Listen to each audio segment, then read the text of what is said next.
everybody. Thank you. Thank you.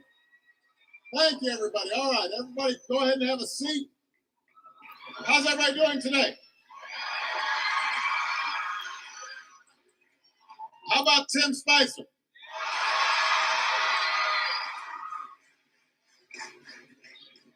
I am here with students at Wakefield High School in Arlington, Virginia. And we've got students tuning in from all across America, from kindergarten through 12th grade. And I am just so glad that all could join us today. And I want to thank Wakefield for being such an outstanding host. Give yourselves a big round of applause.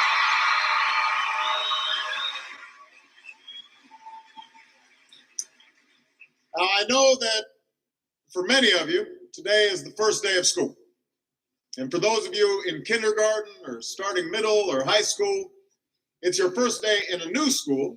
So it's understandable if you're a little nervous.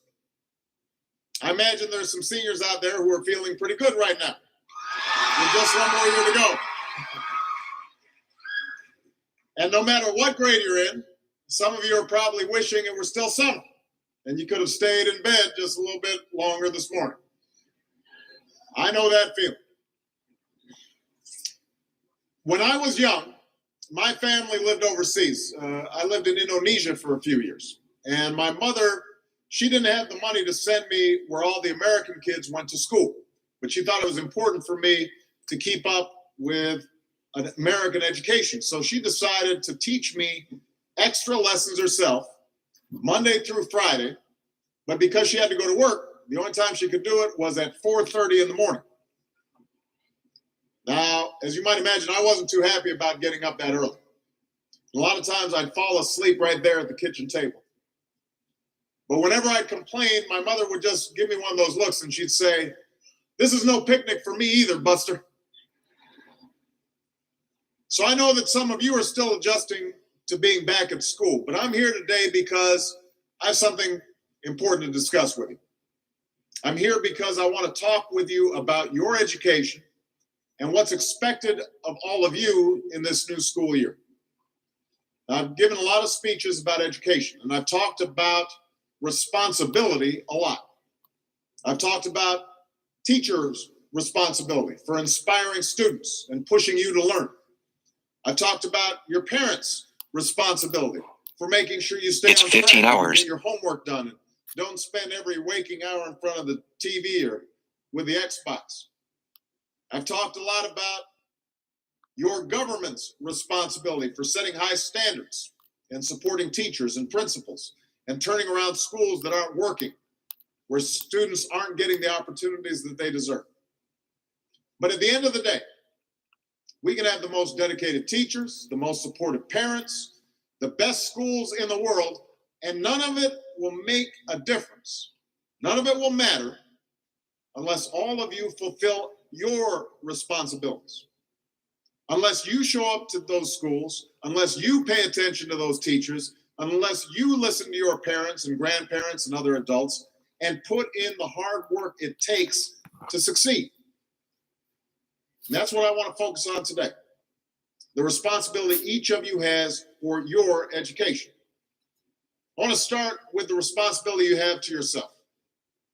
Every single one of you has something that you're good at.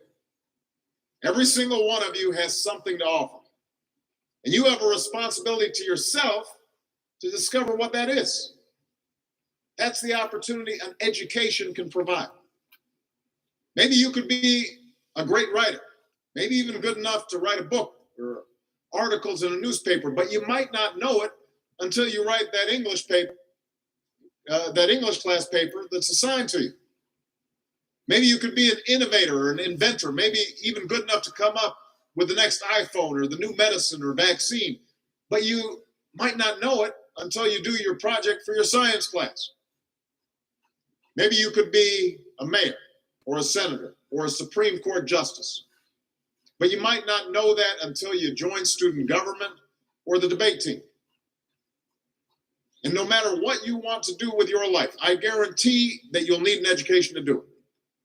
You want to be a doctor or a teacher or a police officer? You want to be a nurse or an architect, a lawyer or a member of our military?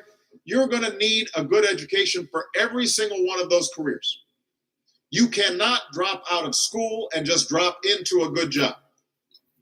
You've got to train for it and work for it and learn for it. And this isn't just important for your own life and your own future.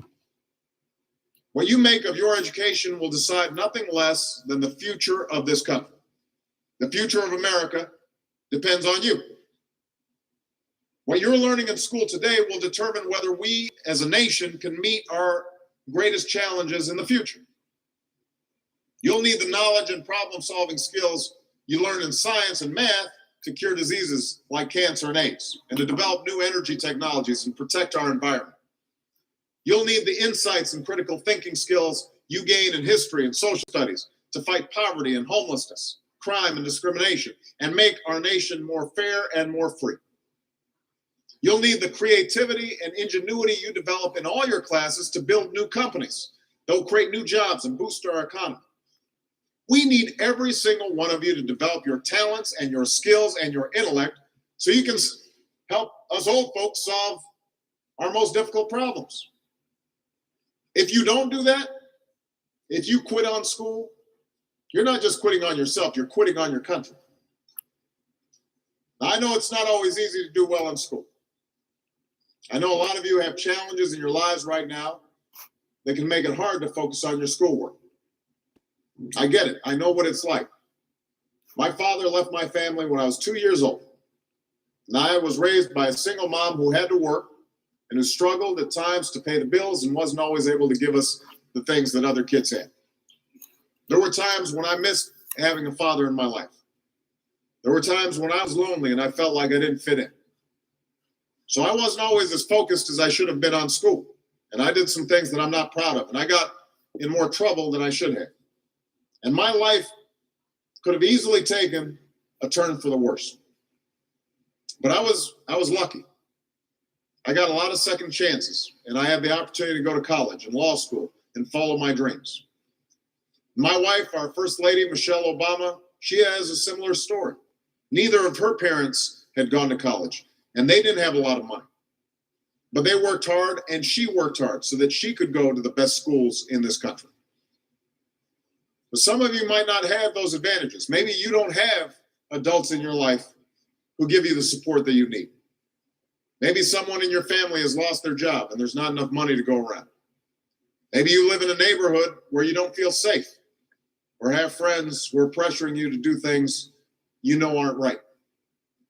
But at the end of the day, the circumstances of your life, what you look like, where you come from, how much money you have, what you've got going on at home, none of that is an excuse for neglecting your homework or having a bad attitude in school. That's no excuse for talking back to your teacher or cutting class or dropping out of school. There is no excuse for not trying.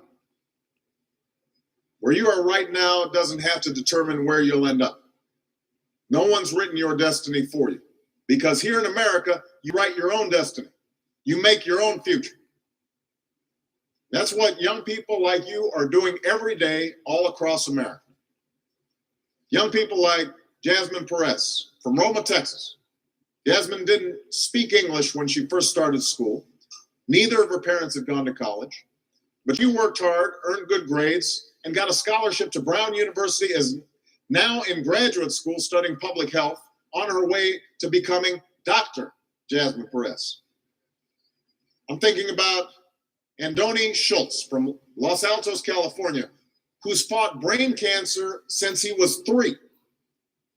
He's had to endure all sorts of treatments and surgeries, one of which affected his memory, so it took him much longer, hundreds of extra hours to do his schoolwork. But he never fell behind. He's headed to college this fall. And then there's Chantel Steve from my hometown of Chicago, Illinois. Even when bouncing from foster home to foster home in the toughest neighborhoods in the city, she managed to get a job at a local health care center, start a program to keep young people out of gangs, and she's on track to graduate high school with honors and go on to college. And Jasmine, and Andoni, and Chantel aren't any different from any of you. They face challenges in their lives just like you do. In some cases, they've got it a lot worse off than many of you. But they refuse to give up. They chose to take responsibility for their lives, for their education, and set goals for themselves. And I expect all of you to do the same. And that's why today I'm calling on each of you to set your own goals for your education and do everything you can to meet them. Your goal can be something as simple as doing all your homework, paying attention in class, or spending some time each day reading a book. Maybe you'll decide to get involved in an extracurricular activity or volunteer in your community. Maybe you'll decide to stand up for kids who are being teased or bullied because of who they are or how they look. Because you believe, like I do, that all young people deserve a safe environment to study and learn.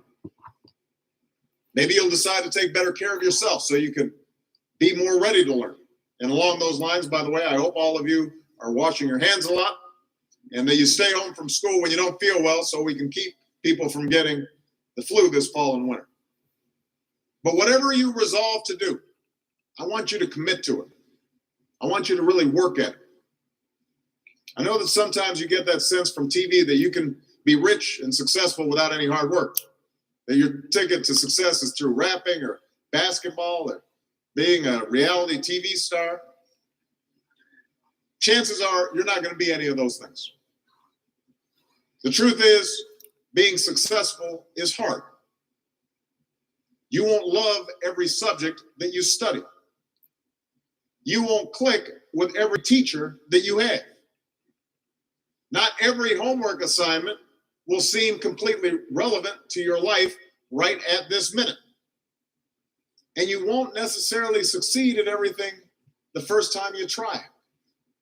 That's okay. Some of the most successful people in the world are the ones who've had the most failures.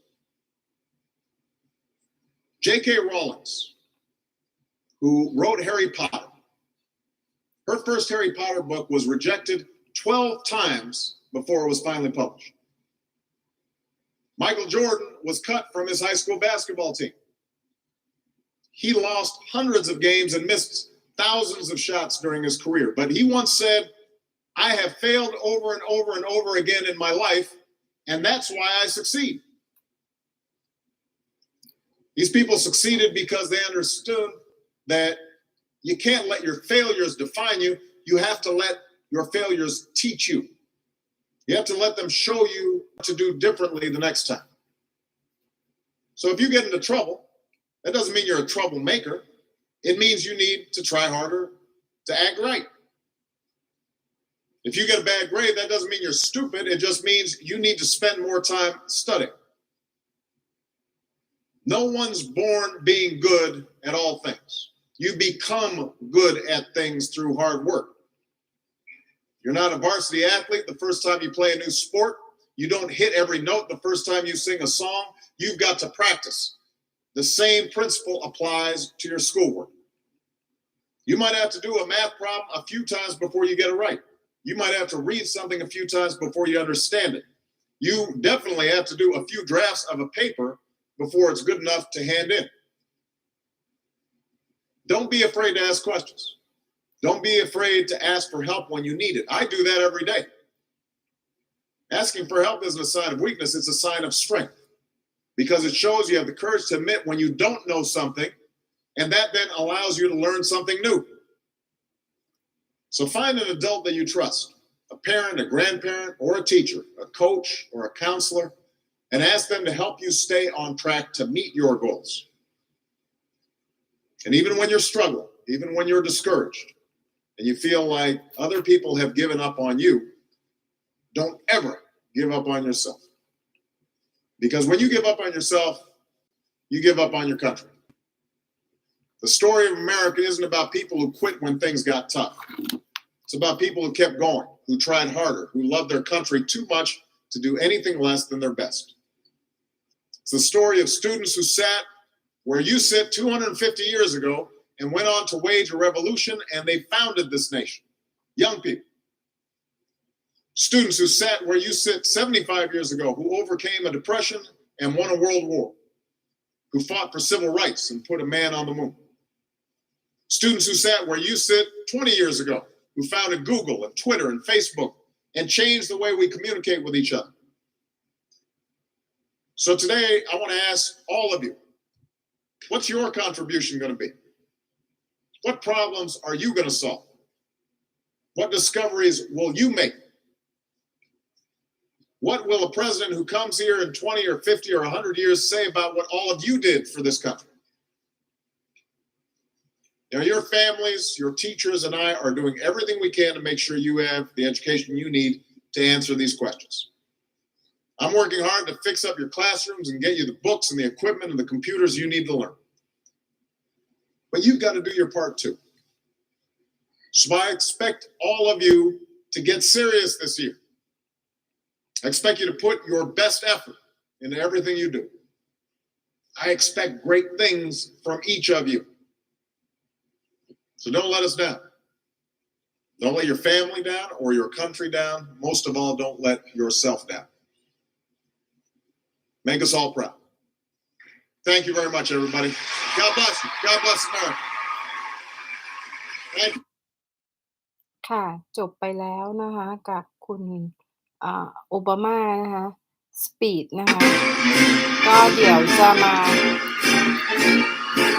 ออกเสียงให้ฟังกันนะคะว่าถ้าออกเสียงเป็นสำเนียงไทยเนี่ยจะออกได้ประมาณไหนนะคะเพราะว่าคุณโอบามานี่พูดแบบว่าพูดเร็วมากนะคะเดี๋ยวจะออกเสียงตามไปด้วยนะ Thank you. Thank you, everybody. All right, everybody go ahead and have a seat.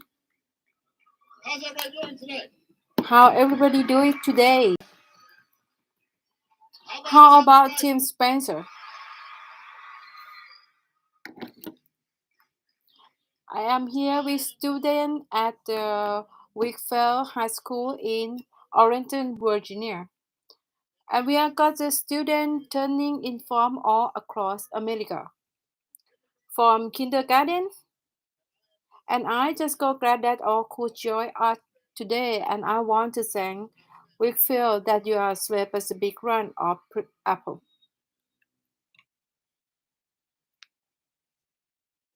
I know that for many for you today is the first day of school. And for those of you is kindergarten or studying middle, if you are a little nervous. Understand that if you are a little nervous. I imagine there are some senior out there and I just some more year to go. And no matter what grade you are in, some of you are probably wishing this morning. I know that feeling. When I was young, my family lived overseas. I lived in Indonesia for a few years.